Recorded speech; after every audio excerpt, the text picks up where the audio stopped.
If the first game breaks, we'll get you know it up, put on more steam. Protect our kickers, our quarterback, our lead, our ball game. All obstacles, block, cut, sides, through the game, tap, this win it. Press you again, here for the first May. Carry everybody, keep it there 6 minutes. Rocky Top, you'll always be. The culture that Hype and everyone has created in this building, it's been phenomenal on teams, and we're only going to continue to be better. And the standard around here, I've said it before, I'll say it again, standard is to be the damn best. And we're never stopping. We've got to raise the bar, and we've got to continue to raise the bar. I don't think any of those young men, when they signed to come to Tennessee, they signed to say they wanted to come and be a part of a 7-6 program. All right, they said they wanted to come and compete for championships, SEC championships, national championships. I know that's what I want. I know that's what Tennessee wants. I know that's what the expectation is. So we've got to continue to reassess everything that we're doing and make sure that we're continuing to move the needle in the right direction. Just making sure that the little things are taken care of, like getting our cleats in the dirt and just playing. What we have to do is make sure that we got our cleats in the ground before the ball is snapped. I think that's the key to the game, and make sure that just get our cleats in the ground, execute calls, the urgency of communicating and getting lined up. Yeah, you got to get your cleats in the ground and you got to go play. Oh my God, we should leave it at that. Okay. We should close with that. That is the mind blower of mind blowers. Good.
Welcome to the Talkin VAWLS Network. My name is Boogie Bentley. Hope you guys are off to a good day on this Labor Day. Hope you're sitting back, relaxed, drinking a cup of coffee.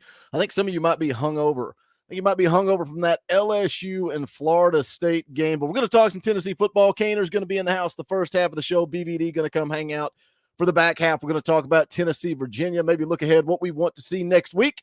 We got a glorified scrimmage coming up on Saturday. Got some uniform breaking news we're going to get into and talk about. Let's run down the chat.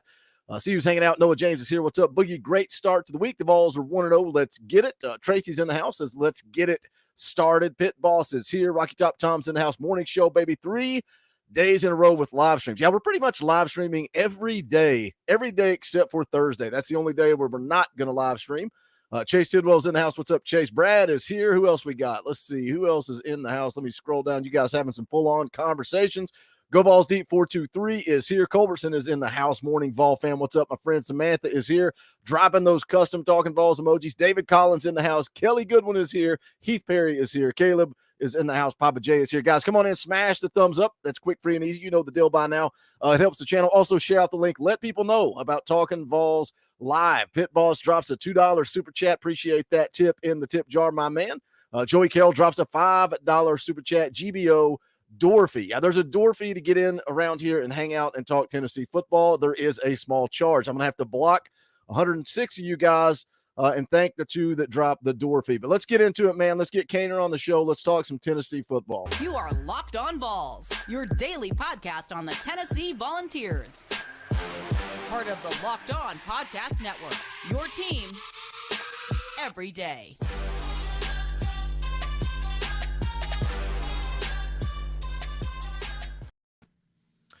What's going on, Cainer? We finally got some football to talk about, so I'm going to bring you on the show and talk about uniforms. Hey, shout out Tennessee for the 8 a.m. Labor Day release on these uniforms, right? Yeah, man, it was right before I was getting everything ready for the show, and I saw it pop up, and I'm like, well, that came out of left field, bright and early. I do like it says here Saturday will mark 51 years to the day of Condredge Holloway's first start at the University of Tennessee, becoming the first black quarterback to start in the SEC. We were kind of talking about it off air right before we went live. Look, neither one of us were alive 51 years ago, but I can appreciate the history of Condredge Holloway. I can appreciate him being a trailblazer. Talk about these uniforms, what you think, and Condredge Holloway a little bit. Yeah, I mean, the uniforms, I don't think they're the most stylish, of course, but a lot of throwbacks aren't. But this is the variation this year in the smoky gray. They're doing it for the next 4 or 5 years or whatever. So it's cool. I don't like throwbacks or alternates for the first home game, but again, it's the Austin P game. So, it's not a huge deal, I guess. You can save the black jerseys for, maybe an A&M, maybe a South Carolina or something. But nonetheless, I love, like you said, 51 years, 1972, first black starting quarterback in the Southeastern Conference. I love paying homage to that. I think it's really important to do. I think it's something really, really neat to do. And I will say these uniforms, you see it on Milton right there on the live stream, look a whole lot better than the ones that were floating around on those retail racks earlier in the summer. Now, maybe they're the exact same, but maybe those just look a little bit cleaner overall. So we'll see. But regardless, the important thing is Tennessee is going to be playing football and going to be honoring a really, really, really important man in Tennessee football history and college football history on Saturday. So can't be more excited about that. I think part of it, you don't see the full uniform, right? You just see a jersey hanging on a rack. It looks way different when you see it on Milton with the helmet, with the pants. I like the silver in the helmet. I think that's a clean look. Did you not like the original throwbacks when Ainge and Schaefer were at Tennessee? I like those. I personally like them. You didn't like them? I didn't like them. Hey, I'll say this. I'm not the biggest uniform guy. I'll be out there. Like a lot of people are uniform guy that they really, really like that. To me, I don't really care much. But the original throwbacks when Ainge was here, I wasn't the biggest fan. Drew Brown becomes a member of the channel. Appreciate that, Drew. You guys can join the party. Hit that join button down below. It's either $1 or you can give a little bit more. It's also how you get access to the fan call-in shows. Had a fun fan call-in show last night where you guys came on, talked about an hour and a half about Tennessee football. Drew also drops a $10 super chat. Appreciate that. Drew, how about them Smokies? Good morning, Boogie and Cainer. Appreciate that, Drew. I am a uniform guy, and I actually started not pulling really. I just enjoyed Oregon when Chip Kelly was there, right? Mm-hmm. Fun offense to watch, kind of similar to Josh Heupel, going quick, the uniforms, all that stuff. I was kind of into it. I get it. Some people like it, some people don't. But let's talk a little football. We finally have some football to talk about. No more speculation. We can actually talk about what we saw. Tennessee took care of business 49-13 against Virginia. Overall thoughts week one, what you like, didn't like, concerns moving forward. Yeah, pretty basic. Probably a lot of the same for you and everybody watching right now. It was expected. It was good to see. Tennessee went and blew a Power 5 team away. And Virginia's not a very good football team. Tennessee was supposed to do exactly what it did. I think it was great that. I mean, it wasn't great at the time, but I think it was good that Tennessee's offense faced a little bit of adversity. I thought that was kind of good. They worked through and they came out strong there to end the first half really, really well. Back-to-back possessions, going the length of the field and putting the game away before halftime, I thought was great. Love watching that defense fly around. You and I talked about it last week, man. That was fun. It was it was on display. A lot of players getting home. James Pierce, loved seeing that. And then some concerns moving forward. Got to clean up special teams. You got out on the swamp and you had those special teams miscues. you'll lose point blank. And I understand a lot of people. I know Florida, and what Florida looked like on Thursday. You go down to the swamp and you make that many special teams mistakes, you will lose point blank. So you got to clean that up. But overall, good opener. Tennessee looked good. It was fun to watch Tennessee and good to see football out there again. And 1-0 and coming back home this week against Austin Peay. Well, not to bury the lead, we'll come back and talk about Florida in just a little bit. But if you think that the Florida that showed up against Utah is just going to waltz into that Tennessee game, they're going to be ready to go week 3. They will be ready to go. They'll be dialed in. Their backs are going to be against the wall. So I expect them to be ready to go against Tennessee. But the defense, man, that's the story of the day for me. So much fun. And, we talked about this Virginia team, and they're not a very good offense. But what would you rather see? A defense that was flying around hitting, man. They were hitting. They were tackling. They were fun to watch. Beasley laid kids out all day long. Big physical football team on defense. But that's what you want, right? Like we knew Virginia wasn't very good. So what if they went out there and just kind of cruised? Then you're starting to be kind of concerned. Tennessee's defense did what we expected them to. 201 yards of total offense, 96 rushing, 2.4 yards per carry, 10 tackles for loss. But not just that, you mentioned Pierce, 2 sacks. Tyler Barron had a couple of sacks. But the defensive line lived in the backfield. They played on the other side of the line of scrimmage the entire game long. What do you think about this defensive line, the rotation? Who excites you? I know James Pierce is the sexy name. Tyler Barron's the sexy name because they got home. But I think as a rotation, that just depth, right? Depth is going to help this football team down the stretch. Love a Rodney Garner rotation on the defensive line. Back in 2021, I'm just thinking like, man, if he has 50 guys he wants to play, he's going to play him on the defensive line. I was like, it might be a little bit too many, but now I've kind of grown accustomed to a 10 to 12 man rotation up front, and I think it's good. These guys can get after it. Nobody's Superman. Again, I kind of mentioned that about the running back room in preseason, which we might all stand corrected because Jalen Wright's going to be a problem for the Southeastern Conference this year. But I liked it, man. I mean, you mentioned Pierce, Tyler Barron. What I liked about Tyler Barron's was those were in Rabbits packages. He was playing inside techniques. And the guys were getting upfield, forcing Musket to step up. And Barron was like, all right, come on, let me just take you down. It was good to see. Omar Norman Law did some things. Bryson Easton took Bryson Easton a little bit to be seen. I think it was the third it might have been the 4th series before he got in there. I think it was the 3rd. But he flashed, I thought. I just think it was a really good day overall for the defensive line. I think Roman Harrison got back there a little bit. Never got home, but he flashed as well. So it was good to see. Your point, right? I mean, it's Virginia's offense, a lot of question, a lot of personnel turnover, not very good, and Tennessee feasted on it, and that's what you wanted to see, and that's what you saw. And I think that was the defense was the biggest talking point leaving the stadium. James Pierce was the biggest talking point of the defense, and it was all good. We talked, again, speculation, right? Going into the season, what's this defense look like? The buzz around the front 7 and how that can make the secondary look better. Defensive line, obviously, that was the story coming out of the game, but I thought the linebackers played really well. I'm really confident when Aaron Beasley and Keenan Peele are out there side by side, but I thought Elijah Herring looked good too. But and then that bleeds into the secondary. And, I think it was somebody left a comment on one of the videos or live streams that we did this week and said, if you're not talking about the secondary, that means the secondary played pretty dang good. What are your thoughts on the secondary? And somebody I saw in the chat wanted me to ask you this specifically because it's something we've been talking about. Kamal Haddon was kind of the one guy we were talking about after the game, had a couple of pass breakups. Why are these DBs not turning their head around? Is it a Willie Martinez thing? You say that, and it's like, well, surely to God, Willie Martinez is teaching them to turn and look for the football, but it happens time and time and time again, year in, year out. First stint here, second stint here. What's the deal with the DBs not looking back for the football? Yeah, I mean, I'll need to ask somebody kind of off the record, or maybe even on the record if we get one of those DBs in front of a microphone. I don't really know how they'll answer it in front of the media, but yeah, I mean, it's pretty obvious. Kamal Haddon, you're playing the hands here, right? Well, let me get my hands out of my shirt here. You're playing the hands.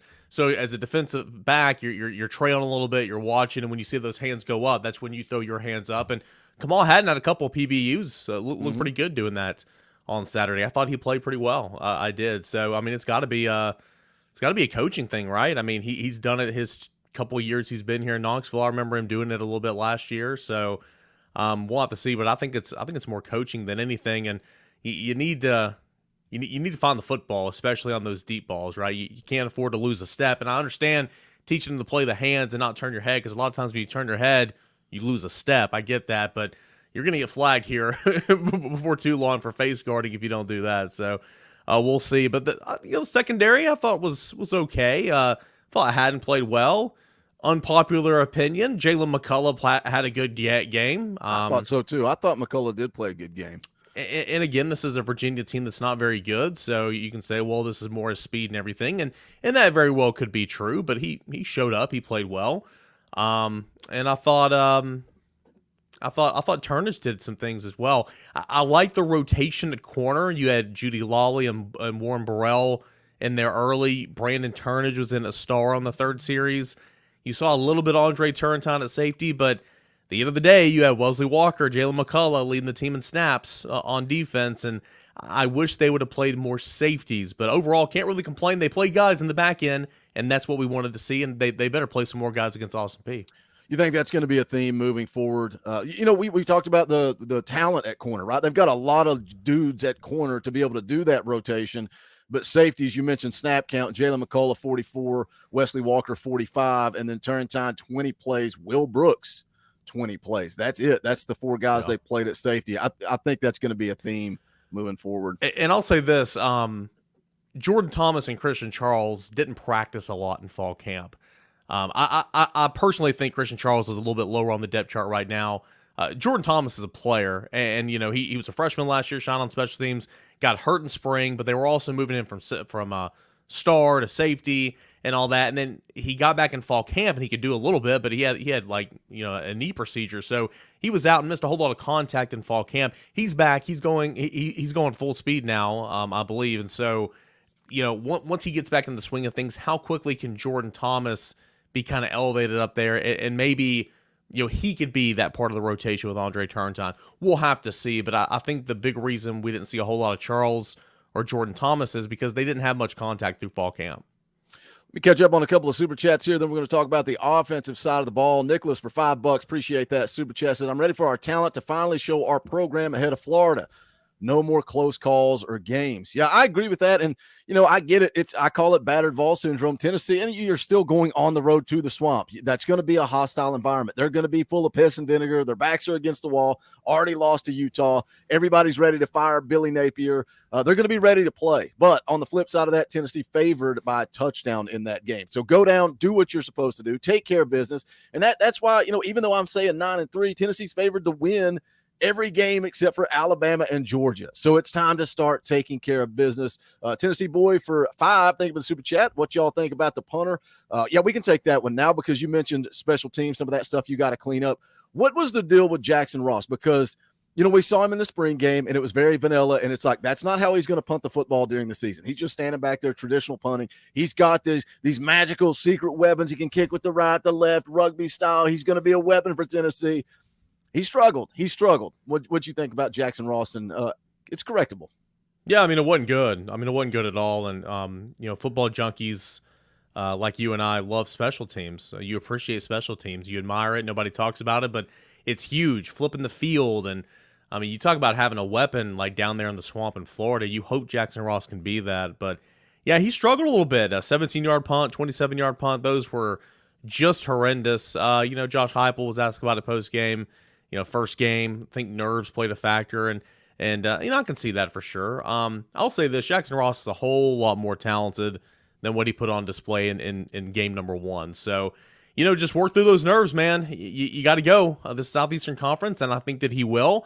I think that he's going to be a guy that Tennessee can count on and rely on. I'm not a huge fan of the rugby style punt, but I think when done effectively, or I think when done the right times in a football game, it can be super effective. So I like hang time in my punts, and there's not a whole lot of hang time in a rugby style. Yeah. So we'll see. It was a rough day for him. He's much better than that, but we need to see those corrected this week against Austin Peay. That's for sure.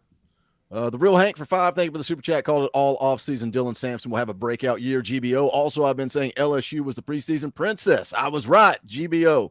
I'm glad you were right, Hank, but if you were wrong, would you have dropped a $5 super chat to remind us that you were wrong? Something tells me you wouldn't. Man, I thought I was kind of shocked. I went to bed midway through that game last night. I was kind of shocked when I woke up and saw It was an absolute blowout. Papa J for 10. Thank you for that super chat. Dorothy paid. Feeling good about our D-line. D will have some breakout games. His fumble for the season is behind him now. Let's go Big Orange. I love post game when they asked Heibel, and he's like, he's not coming out of the game. Like somebody asked him about his confidence. He's like, yeah, D's not coming out of the game. He's good, man. He is. I know he fumbled, but boy, God, he is fun to watch. It reminds me of Evan Berry, really. It's like, okay, this guy is dynamic, but it's every time he touches the ball on a return, it's a potential house call. Just a dangerous weapon for Tennessee. Love D. Williams. Yeah, he'll put that fumble behind him and move forward. All the hype about the defensive line, right? Dominant, living in the backfield, 4 sacks. The TFLs, I think they ended up at 10 as a unit, as a team. You talk about the O-line?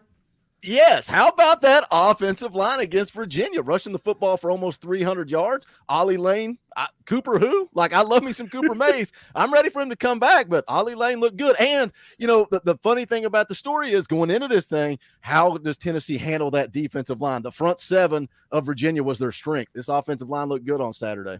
Yeah, I mean, I was pumping up Virginia's front 7 and Virginia's defensive line. They might not be great this year, but I mean that's a unit that was pretty solid last year. Best player Chico Bennett Jr. on the edge didn't play. We all know that. I just want to get that out there. He's a really good player, but got a pair of defensive tackles that are good, and everybody else returns. And so I thought that'd be a good challenge for him. And yeah, you're right, man. Almost running for 300 yards. 500 yards total offense, 499. And I hate. It makes me cringe, but I hate rotation on the offensive line. Hate it. However, you don't have some answers at some positions right now. So do it. And Tennessee's doing it. They played 7 to 8 guys, and, man, it looked good. Gerald Mincey had a game. Tennessee needs Gerald Mincey to start and play every snap. Tennessee has needed Gerald Mincey to do that for 2 years. Can you take control of it, man? The buy-in on the right side. Played a little bit right side. You played a little bit left side on multiple scoring drives. You can just see why Tennessee likes Gerald Mincey, why he's an NFL prospect. I mean, just look at him. So can Joe Mincey solidify himself on the right side? We'll see. I thought Dane Davis, you mentioned Ollie Lane. I agree. I thought he played well. I thought Dane Davis played well at center. I do. And we'll continue to see where Cooper Mays is because you need him back and you want him back. But say Cooper Mays is still out Saturday, Florida, whatever. Do you look at potentially Dane Davis at center and Ollie Lane at left guard? Is that your best 5? I don't know. Dane Davis, I knew he was Tennessee's backup center. I didn't think he played that much at center. I thought he played a little bit. I was surprised. He looked good. So it was good to see. Tennessee's offensive line looked well, and I think John Campbell's a beast. And I'm excited to see that unit start answering some questions and form some continuity moving forward. What'd you think of Andrej Karic at left guard? I didn't think he looked that bad. I know do you still do the show? You're going to look at the PFF grades over on Locked On. I got him right here, looking at him right now. He graded out pretty low, but the eye test for me, I thought he looked pretty good on Saturday. What did you think? And again, I do Pro Football Focus. There's a lot of metrics on there that I enjoy. The grades I don't buy into an awful lot because, again, whoever does them for Pro Football Focus, you're not a coach. You don't know the scheme. You don't know the responsibilities, offense, defense, all that. Having said that, Andrej Karic graded out at 47.1, the lowest guy to play a snap on offense.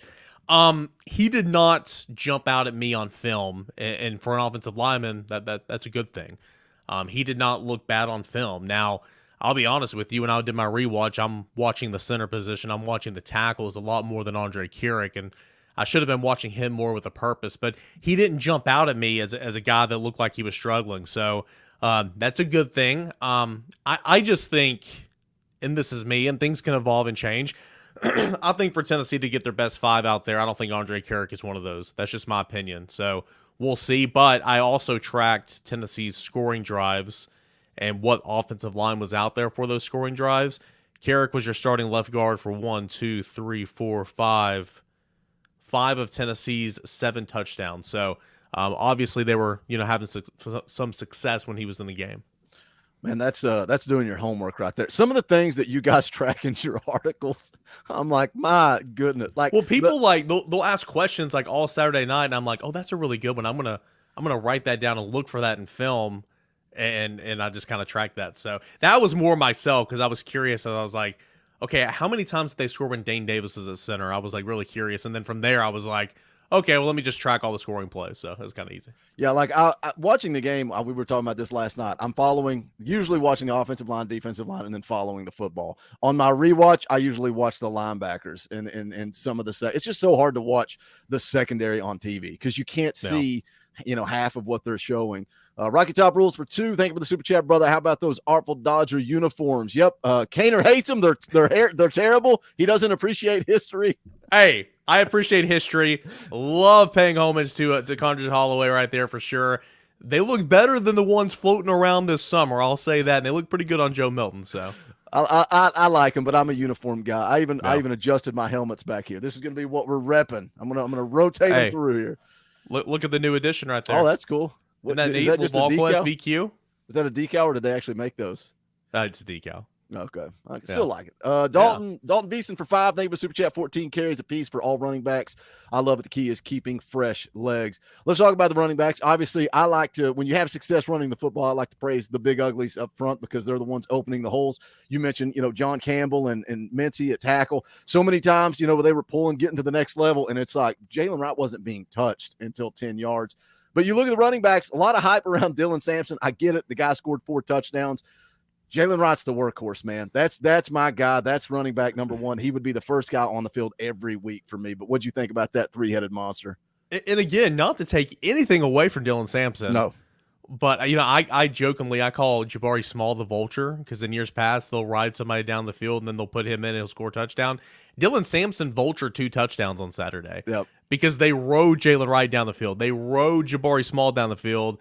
And then, because 10, 11, 13 play drives, those guys are tired and they come out around the 10-yard line and Sampson punches it in. Good for him. Great to see. The broadcast on the rewatch when I went back, they were talking about we talked to Tennessee's coaching staff. They say it's going to be a 40-40-20 split. 40 for Small, 40 for Wright, 20 for Sampson, and then ride the hot hand. They obviously didn't really ride the hot hand on Saturday because it was pretty much even. But what a great position to be in if you're Tennessee. I mean, to be able to literally to run Jalen Wright into the ground on one drive, let him come off, and Sampson coming in and essentially no drop off. That's huge, right?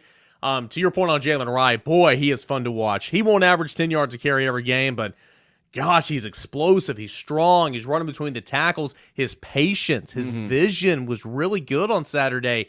Everything we heard about Jalen Wright over the offseason and in fall camp really backed it up in game number 1. It's game 1. I get it, but man, he was fun to watch. I can't wait to see Jalen Wright this year.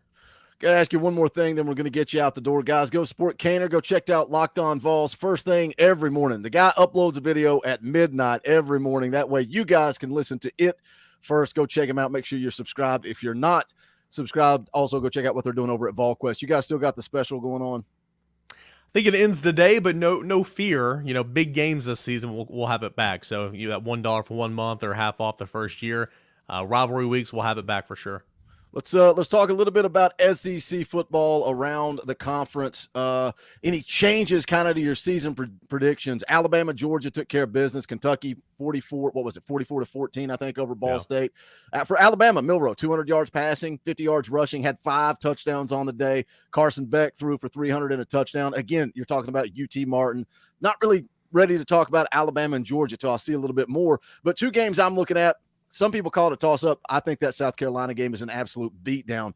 But then we saw it against North Carolina. Their offensive line is terrible. Gave up 9 sacks, -2 rushing yards. Florida, we talk about Florida and that game, they're going to be ready. Their offensive line struggled against Utah as well. 13 rushing yards. They gave up 5 sacks. You think Tennessee can kind of take advantage of that? Tennessee's defensive line looked dominant against a weak Virginia team.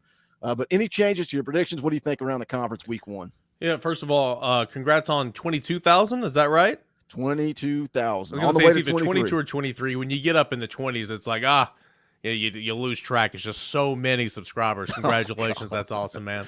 I feel like that was a backhanded compliment. I mean, I wish I had 22,000 subscribers on YouTube. I'm being serious. Good job, man. And what you built here. One of my favorite stats from Saturday, Virginia had -23 rushing yards in the first quarter. I just love that. Florida, had some procedural issues, had some offensive line issues, I think there's opportunity there. South Carolina, what was it, 8 sacks? Now, North Carolina's good, and North Carolina's defense is getting better and playing. Obviously, they were really good the other night. Man, there's opportunity, and the way this defensive line is deep and talented for Tennessee, absolutely. So in the month of September, man, Tennessee theoretically could put Florida on the ropes. You were talking about that earlier. Could put South Carolina on the ropes. I mean, this is a South Carolina team that can win 9 games this year potentially, but they've got. I think they play. Correct me if I'm wrong. They play at Georgia in September. South Carolina, I've not really paid attention. I think they play at Georgia, and then they got to play here. They got to play at Tennessee, all in September. So it's like, goodness gracious, man, that is a brutal start to the season. So can Tennessee clean up and take advantage of that? We'll see. But yeah, I think there's great opportunity. Some offensive line questions around the conference, Tennessee included. Of course, you didn't see many issues on Saturday, but there's some opportunities there. And then Jalen Milroe, I thought he was going to win the job. I really did. It'll be a progression for him as the season goes along to see, how he throws and all that. But, he's an athlete. He's dynamic. He's a veteran. And he runs with a purpose. He's an issue with the ball in his hands, an athlete, a big guy as well. So I'm intrigued to see kind of how that goes throughout the season, because there'll be games where he's obviously got to throw the football to win the game. But, how good is that Alabama run game and defense as the year goes on? Those will be his best friends. So no huge surprises around the SEC for me. The way Florida State took off in the fourth quarter was a surprise. Not that they won, but they just beat them down there at the end. South Carolina, I wasn't too shocked about that. Florida, I wasn't shocked at all. And, of course, Tennessee winning the way it did. That was expected, and that's what Tennessee did. One last thing, and then we will get you out the door. I said that last time. I'm going to say it again. Maybe I'll ask you 10 more questions and keep saying it. Sometimes we overreact, right? Florida lost to Utah. South Carolina struggled. Oh, they're terrible. LSU, everybody's going to write LSU. Their season ain't over. That one game, I promise you, LSU is going to come back and do some things this year. But it's week 1, right? The old saying is you progress the most between week 1 and week 2. I love that Heupel argues that and says, nope, good teams progress every single week. What are you looking for from this Tennessee team to improve week 1 to week 2? I pulled up the game tracker. I don't even see the spread on it yet. I would imagine it's going to be pretty high. The ESPN FPI, 99% odds of Tennessee winning. It's a glorified scrimmage. What do you want to see in week 2 from Tennessee?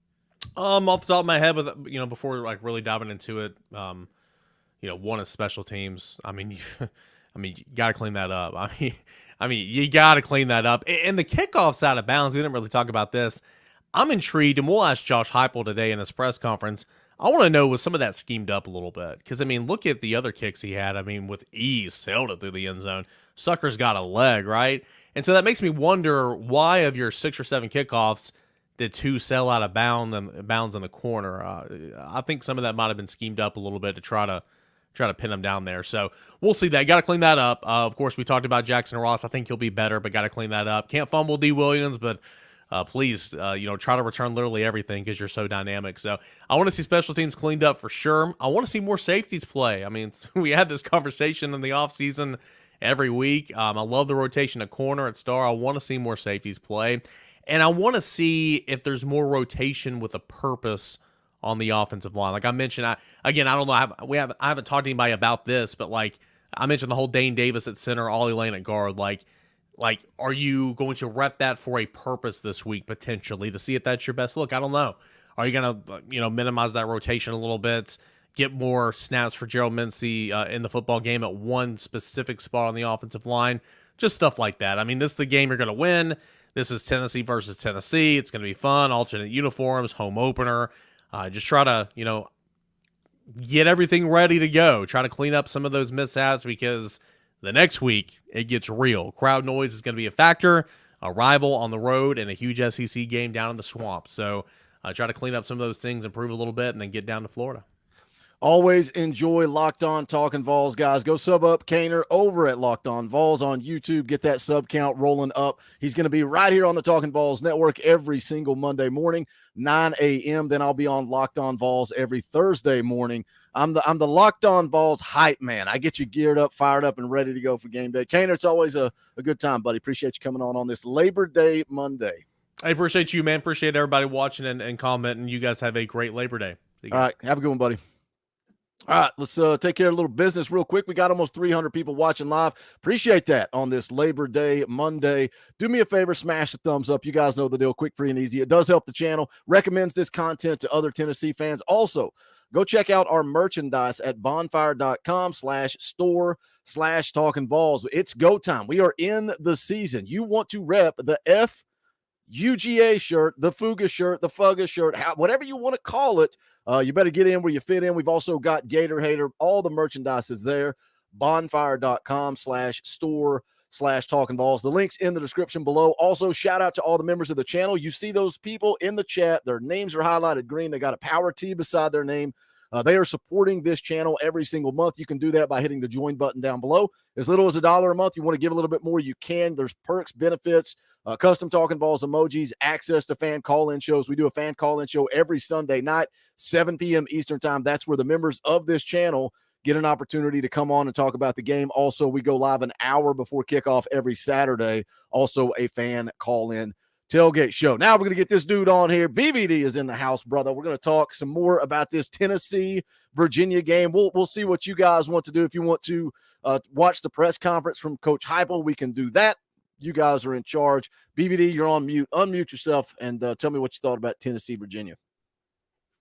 I didn't realize I was on mute, but that's probably a good thing. I had to come outside this morning. But first things, how you doing, Boogie? It's bright and early after a big Tennessee first game of the season win.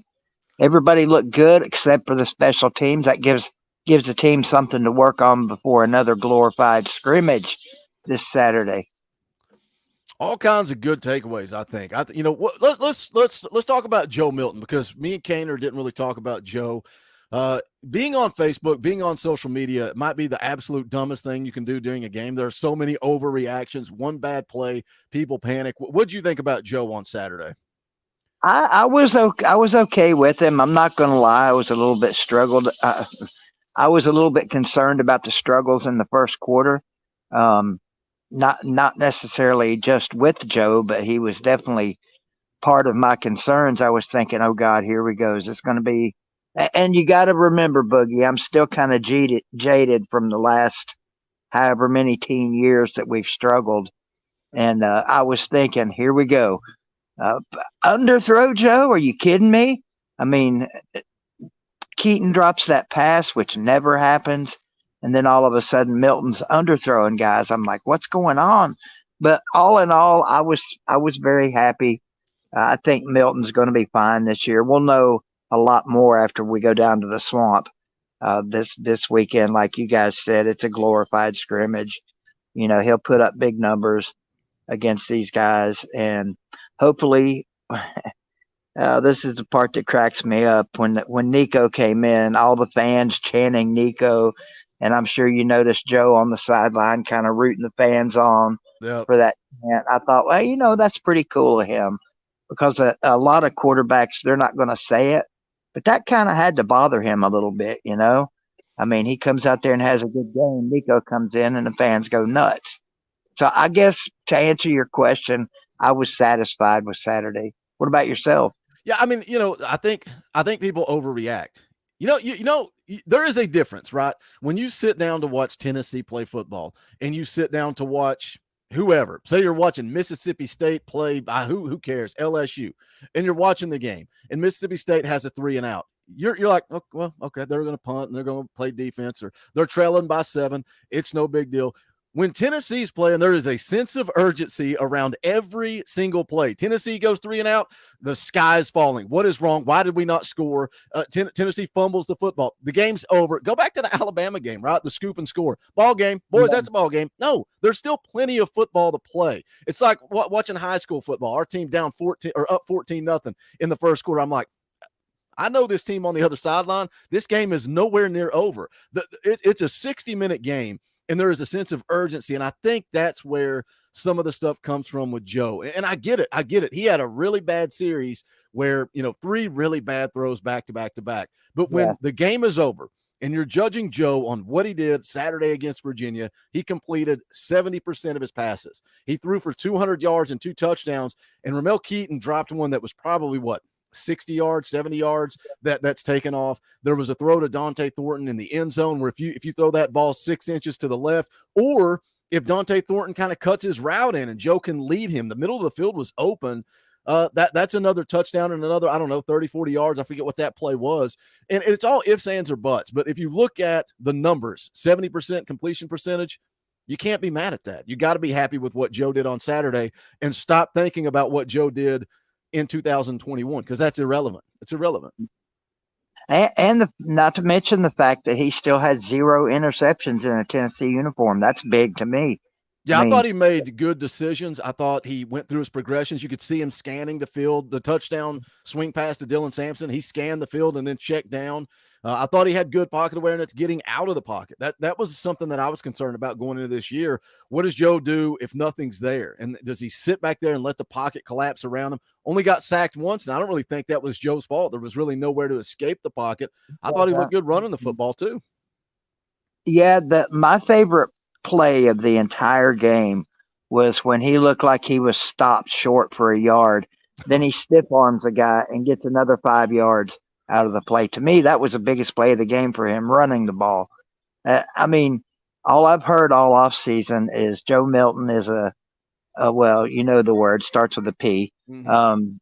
And that he won't run the ball. Man, he ran the ball on that play and looked like a running back there instead of a quarterback. So I think we're fine with Joe Milton. I think all the doubters, they're going to be doubters until he has a huge game, hopefully against Florida, down there in the swamp, where, of course, we all know by now he doesn't lose in the state of Florida. So we shall see, Boogie. We shall see. Let me catch up on Super Chats. I meant to do this when I got Cainer off the show, and I forgot. Let me go back. Real Hank for 5. Appreciate that, brother. I know this is a long shot, but with everything feeling like 98, wouldn't it be crazy to see a Tennessee versus Florida State in the final? Florida State, man, they looked good last night. I thought, it'd be a close game. LSU could win or lose, but I did not expect a blowout. It does feel like 98. Nicholas for another 5. Appreciate that, brother. I was at the game Saturday. Offense was good. Defense was ragdolling Virginia. Running backs were electric. Atmosphere was home-like. Yep, another attendance record down there in Nissan Stadium. Donald for 5. Appreciate that, brother. Please, Joe Milton made a big jump. He had setbacks, and unlike 2 years ago, he overcame them and led this team. That was good to see, too. I think Cainer said that this offense faced some adversity. Joe Milton fought through it. And then, going and getting those 2 scores right before the half, and then Tennessee came out second half, just absolutely dominated. So that was good to see. $2 super chat from Rocky Top Rules. Lots of Nico and Cam Selden. I think that came through when we were talking about what you guys want to see in the Austin Peay game coming up Saturday. Tennessee boy for 2. Locked on Talkin VAWLS. Greatest show on the tube. Glad you guys dig it. It's also going to be BBD every Monday morning right here. Me and Kane are going to do about 30, then BBD going to jump on. I was thinking about watching the Heupel press conference, but BBD, one of my favorite reasons for having you on the show is it's just a BS session. Like there's no real layout. There's no format. It's just, we go wherever we want to go. It truly does feel like you're just talking with your boys about Tennessee. And I think that's the best thing for us to do. But we talked about Joe Milton, the offense, the success, scoring points, put up 49 points, but the defense. And that's, you kind of said something there about Joe.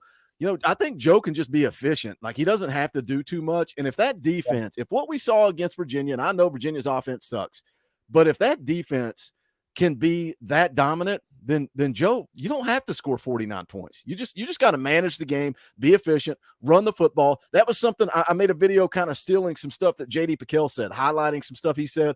Joe just needs to be efficient if you run the football and you get some help from this defense. And that's what you got on Saturday. Yeah, for sure. I want to go back to the beginning, what you were talking about, just a couple of guys hanging out talking football. As I was watching Cainer, I'm thinking, man, that dude works. I mean, he's working during a game, and he's writing down stats. And he even mentioned, or maybe it was you, one of the two of you mentioned how much he works during a game. Go back and watch film after it's over. I enjoy just being a fan. Clearly there's a difference between what you're doing on YouTube and what I'm doing on YouTube. I'm just a fan. I just react to the games. I'm not sitting there during the game scribbling down stats, going back and rewatching it after the game.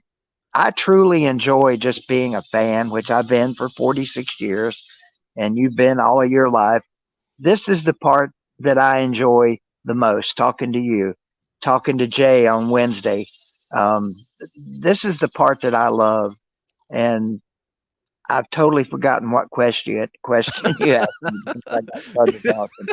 Oh, you're just going down memory lane, just enjoying Yeah, I being a mean, fan. yeah, I just enjoy being a fan, and I find myself even thinking on Saturday, should I be writing down stats? Should I be talking about the unit? No, I'm not doing that, and that's why I enjoy being on here on Mondays because we just get to shoot the crap. I think you were talking about defense. I was thoroughly impressed with our defense Saturday, even though it was just Virginia. What we have 10 TFLs. Yep. That that's impressive, no matter who you're playing. And on my show last night, me and Lawtide were talking about the two teams we were playing, and we were comparing Virginia versus MTSU. And I'm like, dude, come on.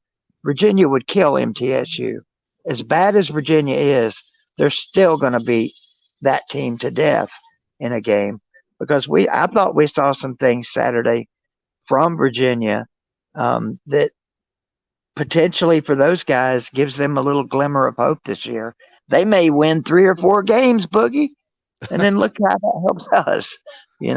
What was your question? Sorry about that. Well, I'm just talking about the defense. Like, again, I mean, with Milton, if Milton's efficient, if the running game is established, the defense is dominant. That's a recipe for success. Like last year, the Alabama game, you had to score 52 points because it's a dang shootout.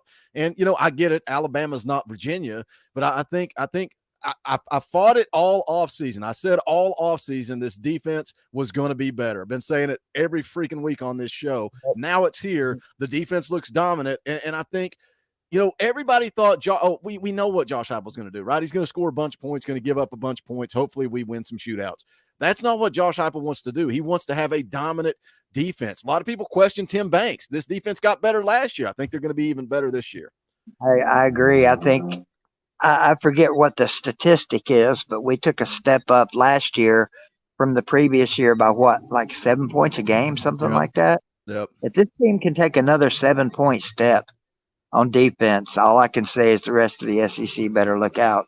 I don't look for Joe Milton to have the kind of season that Hendon Hooker had, not even close, really. But I agree. I think he can kind of be a manager. And how about the rushing game? Alabama fans talking all postseason. We're going to mash them. We're going to run the ball. We're going back to old school football. I think we outgained Bama by like 60 yards.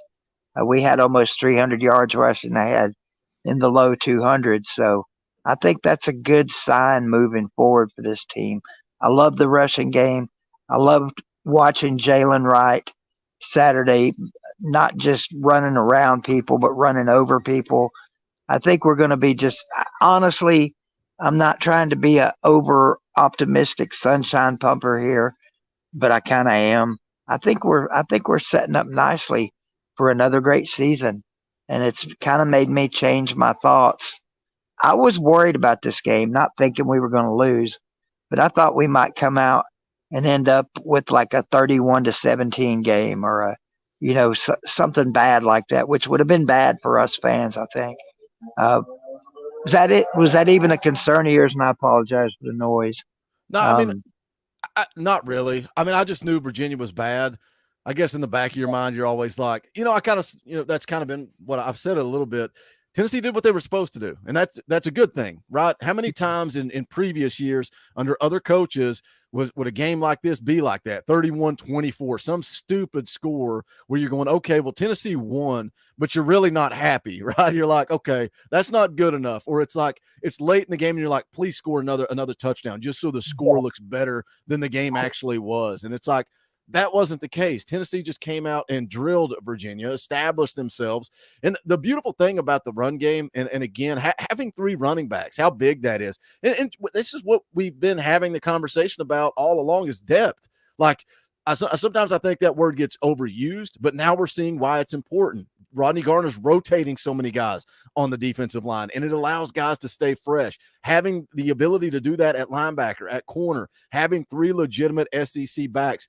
Dylan Sampson could start at other schools in the SEC. Jabari Small, Jalen Wright, all 3 of those guys could start at other schools in the SEC, and we've got them all on one football team. And again, kind of bringing this all full circle back to Joe Milton, if you're having success running the football, they're going to have to bring somebody down in the box. And then that's what sets up the home run over the top. And that's what Josh Heupel wants to do. He wants to establish the run, force you down in the box, and then beat you over the top with a guy like Squirrel White, Dante Thornton. And that's, we saw it with Jalen Hyatt. That's what he wants to do. And I think that's, we're set up perfectly. But what's the counter to that? Georgia, right? Their defensive line. They beat Tennessee on the line of scrimmage, and they don't have to bring that extra guy in the box. That makes it a whole lot more difficult. So you've got to continue to recruit dudes. I'm happy with what Glenn Ellerby has done recruiting on the offensive line for this class of 24. Really, really good class, and you've got the chance to add Jordan Seaton. You got 4 really highly rated 4-stars if you can get Jordan Seaton in this class. But, that's it. Run the football. That's what Josh Heupel wants to do. It's kind of funny, we live in a day and age where it seems like everybody's trying to spread the offense out, throw the ball deep down the field. We saw it with LSU and Florida State last night.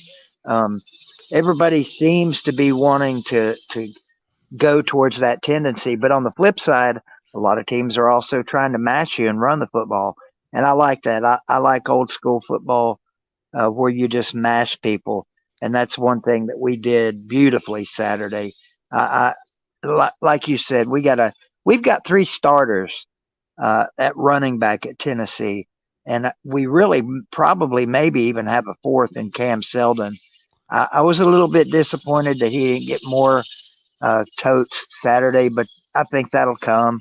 Maybe he's having problems picking up the blitz or something. I don't know.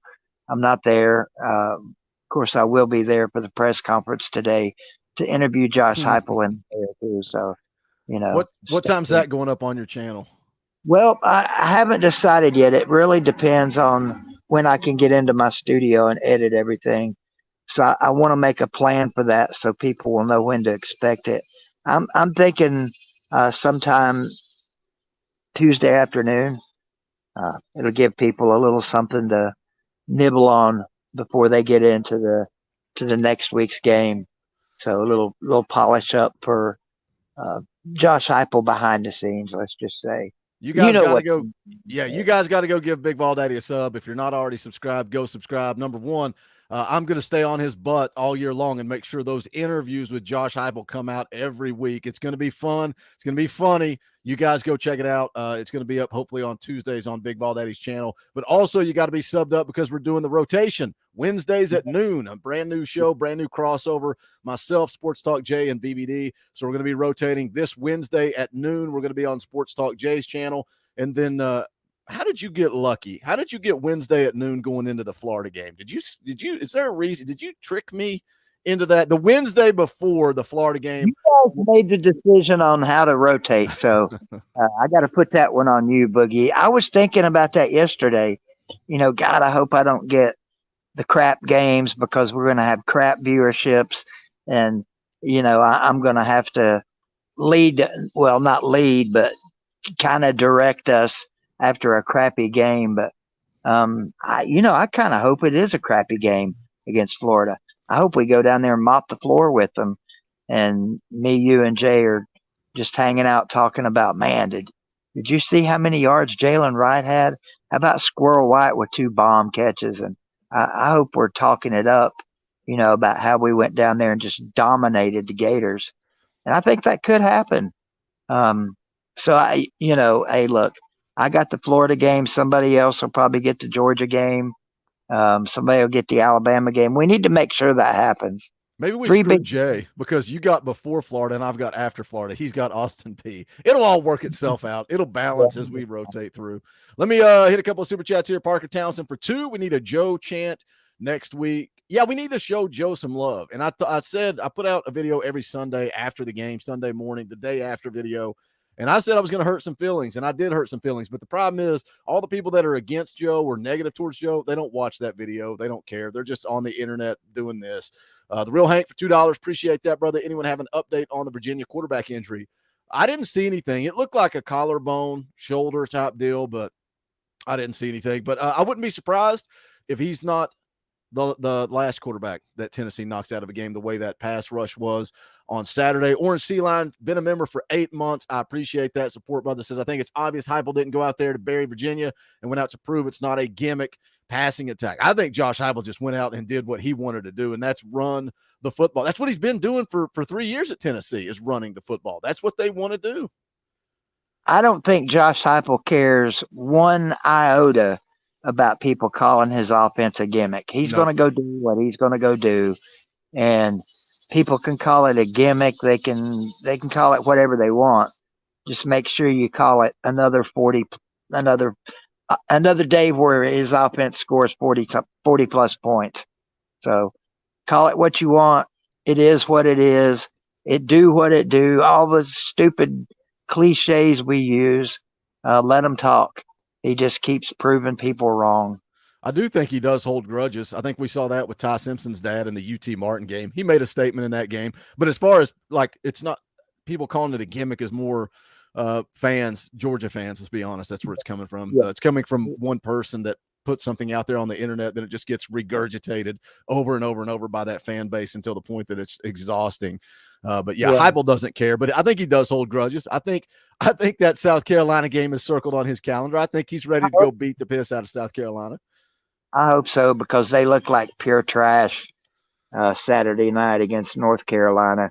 I think at least for one night they settled the debate on who's the Carolina between those two. And their offensive line was horrible. You know, I was watching couple of 2 or 3 different South Carolina fans streaming the game, and they were all bitching. The fans on their streams were complaining about Rattler. I'm like, look, the dude's running for his life all night long. What do you expect? I mean, I think Rattler's a lot better than that night showed. But I hope he experiences the same thing in Neyland. I hope he's running for his life, because last year he wasn't. And I think that'll be the big difference in that game, is how much we get after him. Yeah, the defense is just so much different this year from a year ago. And again, we're going by one game, but right, that's all we have to go by is one game, right? That's what we do as fans. We get on, we talk, we speculate, we break down that one game. That's all we have to go by. And when you show me what Tennessee's defensive line did against Virginia, and then I was talking to Cainer about it, South Carolina, 9 sacks. They gave up 9 sacks and -2 rushing yards. If you can't run the football against Tennessee, and they've been pretty dang good at stopping the run since Josh Heupel took over, and they're going to pin their ears back and come after you. And I loved the Rabbits package, right? All the quick guys out there on third down. All 4 sacks came on third down. How big is that, man? That's huge. And for South Carolina to not be able to protect Rattler, and then Florida's offensive line struggled too, I think that just sets up a great matchup for Tennessee. And we can talk about season predict. What was your prediction for the year? Did you put out an official prediction? My official prediction was a repeat of last year, 10-2 regular season. I said 9-3, but I really think 10-2 is obtainable. And seeing what Florida looked like. But again, you still got to go on the road. We still got to go play that game. South Carolina, I was never scared about. Texas A&M is kind of a question mark for me too. But I think Tennessee has every opportunity to start this season 6-0. What about Kentucky? I know we're their daddy and all that, but they look like a totally different team. And again, it was one game. I think we're going to get a better game out of Kentucky than a lot of our fan base thinks. So, you know, a lot of us think we're just going to go up there and be their daddy and beat them by 30 or 40 like we normally do. That game, it was always in the back of my mind as a little bit of concern, talking about season predictions. I guess we better just wait until that week, because we got a lot of work to do before that. Well, my thoughts on Kentucky pisses everybody off, because that's, you know, I'm at 9-3 because I think they lose to Alabama and Georgia.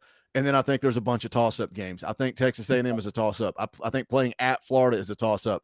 And I think at Kentucky is a tough game. Do I think Tennessee loses? Like, people like to take your words and twist them and go around the internet and say, Boogie said Tennessee's going to lose to Kentucky. No, I didn't. I said they can lose to Kentucky, because Tennessee has to play Texas A&M. And then the following week, they have to go on the road and play Alabama. And then following that up, they have to go on the road and play Kentucky. And Kentucky's coming off of a bye week. that makes for a tough matchup for Tennessee. That doesn't mean that if I had to bet my life savings that I'm betting on Kentucky. It just means I think Tennessee can lose that game. Yeah. Yeah, you pretty much took the words right out of my mouth with the way you think the season could go. I kind of feel like we're going to win one of the Georgia-Alabama games. I feel like we're going to get one and we're going to drop one. And right now I'm leaning towards, honestly, I think we lose to Alabama and beat Georgia. But then again, by the time we get there, it may be the total opposite. This team keeps playing like they have the potential to play. I could be, why not both? Why not Tennessee? You've been screaming it all off season. Yep. You know, why not us? TCU managed to do it last year. And if we had more time, we'd talk a little bit about Coach. I'm not going to say Coach.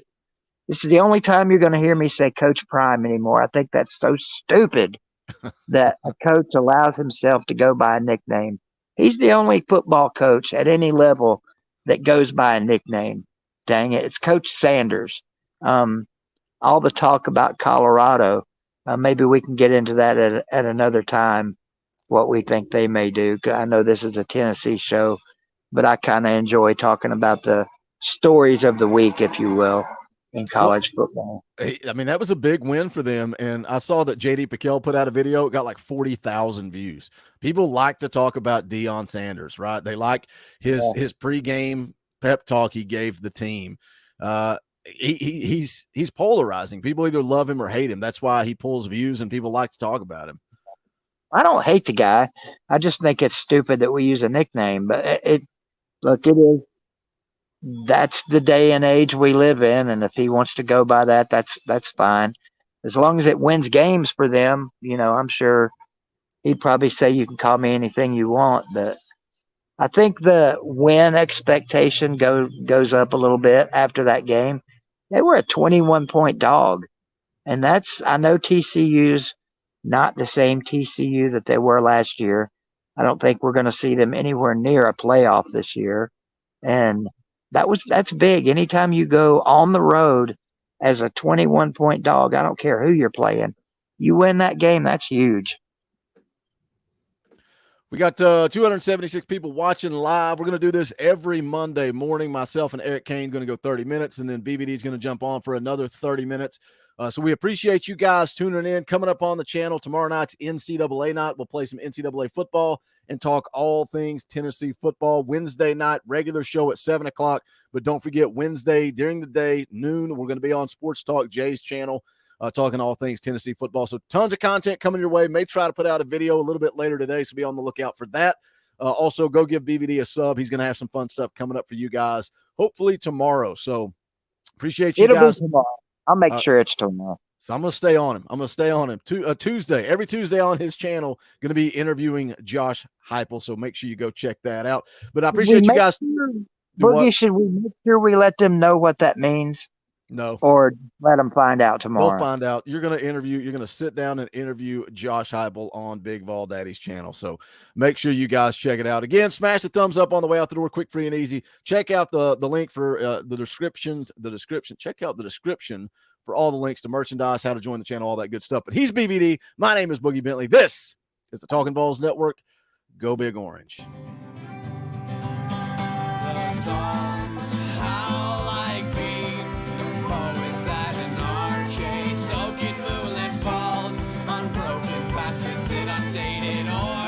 That we charge.